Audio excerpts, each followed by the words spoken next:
আর রাখ তো আর কুরবানি, এসব পশু হত্যা তো এগুলো ঠিক না।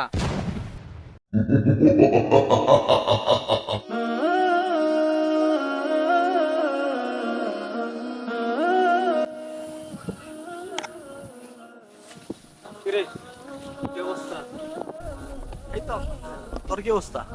আমি বলস, আমার নিয়ে তোর আর কোনো টেনশন করতে পারো। তো বন্ধু, এবার কুরবানি করো, তোমরা কিনে নিলাম। আর রাখ তো আর কুরবানি, এসব পশু হত্যা তো এগুলো ঠিক না। আরে বন্ধু, কুরবানি নিয়ে তোর এই খারাপ মন্তব্য তোর সবসময় কেন করা লাগে? শোন, আমরা তো মহান আল্লাহ সুবহানাহু ওয়া তাআলার সন্তুষ্টির জন্য আমরা একটা পশু কুরবানি দিই। তুই তো খারাপ কি দেখলি? এটা তো আল্লাহ তাআলার বিধান। আর এবার রাখ তোর বিধান, পশু হত্যা করে আর প্রাণীরা কষ্ট দেওয়া এটা কোনো বিধান হইলো?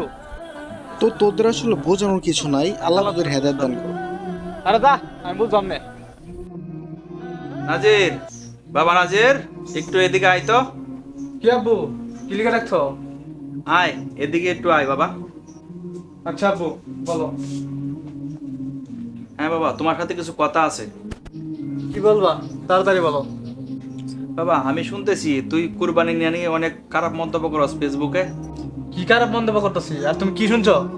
তুই নাকি বলস কুরবানিতে পশু হত্যা করা ঠিক না, আবার তোর বন্ধু বান্ধবের সাথে বলস। এইগুলা কি বাবা? এনে খারাপ কি বললাম?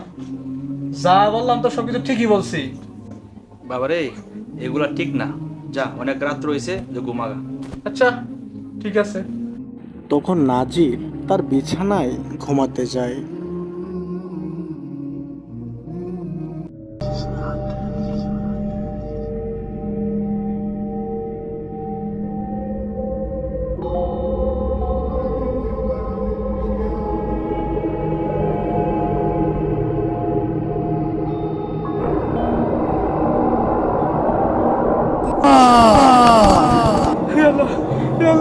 কি বলবো